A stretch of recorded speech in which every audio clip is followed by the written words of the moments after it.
Nothing in life is worthwhile unless you take risks. Nothing. Nelson Mandela said, "There is no passion to be found playing small and settling for a life that's less than the one you're capable of living." Now, I'm sure in your experiences in school and applying to college and picking your major and deciding what you want to do with life, I'm sure people have told you to make sure you have something to fall back on. Make sure you got something to fall back on, honey. But I never understood that concept, having something to fall back on. If I'm going to fall, I don't want to fall back on anything except my faith. I want to fall forward. I figure at least this way I'll see what I'm going to hit. Fall forward. This is what I mean. Reggie Jackson struck out 2,600 times in his career, the most in the history of baseball. But you don't hear about the strikeouts. People remember the home runs. Fall forward. Thomas Edison conducted 1,000 failed experiments. Did you know that? I didn't know that. Because the 1,001st was the light bulb.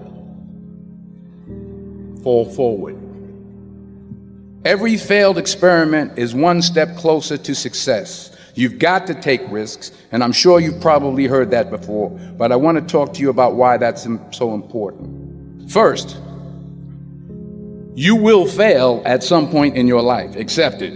You will lose. You will embarrass yourself. You will suck at something. There's no doubt about it. And I know that's probably not a traditional message for a graduation ceremony, but hey, I'm telling you, embrace it, because it's inevitable. And I should know. In the acting business, you fail all the time. Early on in my career, I auditioned for a part in a Broadway musical. Perfect role for me, I thought, except for the fact that I can't sing. So I'm in the wings, I'm about to go on stage, but the guy in front of me, he's singing like Pavarotti. He's just, and he's just going on and on and on, and I'm just shrinking. I'm getting smaller and smaller. So they say, "Oh, thank you very much, and you'll be hearing from us." So I come out with my little sheet music, and it was Just My Imagination by the Temptations. That's what I came up with. So I hand it to the accompanist, and she looks at it and looks at me and looks out at the director and was like, "Nice." So I start, I'm going to sing. I'm like, "It's just my imagination once again, and they're coming away with me." And I'm not saying anything, so I'm thinking I'm getting better. So I just start getting into it. It was just my imagination. Running. This, thank you very much, Mr. Washington. Thank you. So I assumed I didn't get the job. But the next part of the audition, he called me back. The next part of the audition is the acting part of the audition. Now I'm like, hey, okay, maybe I can't sing, but I know I can act. So they pair me with this guy, and again, I didn't know about musical theater. And musical theater is big, so they can reach everyone all the way in the back of the stadium. And I'm more from a realistic, naturalistic kind of acting where you actually talk to the person next to you. So I don't know what my line was. My line was, "Well, hand me the cup." And his line was, "Well, I will hand you the cup, my dear. The cup will be there to be handed to you." I said, "Oh, okay." "Well, should I give you the cup back?" "Oh, yes, you should give it back to me, because that is my cup and it should be given back to me." I didn't get the job. But here's the thing. I didn't quit. I didn't fall back. I walked out of there to prepare for the next audition, and the next audition, and the next audition. I prayed. and I prayed. But I continued to fail and fail and fail. But it didn't matter, because you know what? There's an old saying, you hang around the barbershop long enough, sooner or later you're going to get a haircut. So you will catch a break, and I did catch a break. Last year, I did a play called Fences on Broadway. Someone talked about it. Won the Tony Award. And I didn't have to sing, by the way. But here's the kicker. It was at the Court Theater. It was at the same theater that I failed that first audition 30 years prior. The point is, every graduate here today has the training and the talent to succeed. But do you have the guts to fail? Here's my second point about failure. If you don't fail, you're not even trying. I'll say it again. If you don't fail, you're not even trying. My wife told me this great expression. To get something you never had, you have to do something you never did. Les Brown's a motivational speaker. He made an analogy about this. He says, imagine you're on your deathbed, and standing around your deathbed are the ghosts representing your unfulfilled potential. The ghost of the ideas you never acted on. The ghost of the talents you didn't use.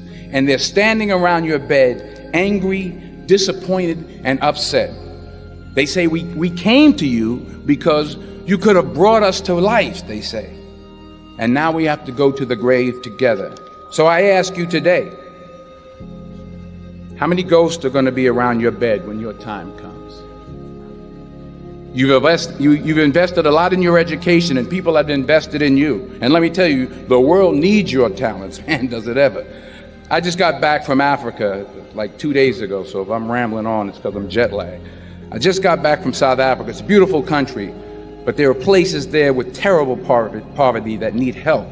And Africa is just the tip of the iceberg. The Middle East needs your help. Japan needs your help. Alabama needs your help. Tennessee needs your help. Louisiana needs your help. Philadelphia needs your help. The world needs a lot, and we need it from you. We really do. We need it from you young people. I mean, I'm not speaking for the rest of us up here, but I know I'm getting a little grayer. We need it from you, the young people. So you got to get out there. You got to give it everything you got, whether it's your time, your talent, your prayers, or your treasures. Because remember this, you will never see a U-Haul behind a hearse. You will never see a U-Haul behind a hearse. You can't take it with you. The Egyptians tried it, and all they got was robbed. So the question is, what are you going to do with what you have? I'm not talking about how much you have. Some of you are business majors. Some of you are theologians, nurses, sociologists. Some of you have money. Some of you have patience. Some of you have kindness. Some of you have love. Some of you have the gift of long suffering. Whatever it is, whatever your gift is, what are you going to do with what you have? All right, now here's my last point about failure. Sometimes it's the best way to figure out where you're going. Your life will never be a straight path. I began at Fordham University as a pre-med student. I took a course called cardiac morphogenesis. I still can't say it. Cardiac morphogenesis. I couldn't read it. I couldn't say it. I sure couldn't pass it. So then I decided to go into pre-law, then journalism. And with no academic focus, my grades took off in their own direction. Yeah, down. I was a 1.8 GPA one semester, and the university very politely suggested that it might be better to take some time off. I was 20 years old. I was at my lowest point. And then one day, and I remember the exact day, March 27th, 1975, I was helping my mother in her beauty shop. My mother owned a beauty shop up in Mount Vernon. And there was this older woman who was considered one of the elders in the town. And I didn't know her personally, but I was looking in the mirror, and every time I looked at the mirror, I could see her behind me, and she was staring at me. She just kept looking at me. Every time I looked at her, she kept giving me these strange looks. So she finally took the dryer off her head and she said something I'll never forget. First of all, she said, somebody give me a piece of paper. Give me a piece of paper. She said, young boy, I have a prophecy, a spiritual prophecy. She said, you are going to travel the world and speak to millions of people. Now, mind you, I'm 20 years old. I'm flunked out of school. In fact, like a wise ass, I'm thinking to myself, maybe she's got something in that crystal ball about me getting back into school next fall. But maybe she was on to something, because later that summer, while working as a counselor at the YMCA camp in Connecticut, we put on a talent show for the campers. And after the show, another counselor came up to me and asked, have you ever thought about acting? You're good at that. So when I got back to Fordham that fall, I got in and I changed my major once again for the last time. And in the years that followed, just as that woman prophesied, I have traveled the world and I have spoken to millions of people through my movies. Millions who up till this day couldn't see me, who up till this day I couldn't see while I was talking to them, and they couldn't see me. They could only see the movie. They couldn't see the real me. But I see you today, and I'm encouraged by what I see. And I'm strengthened by what I see. And I love what I see.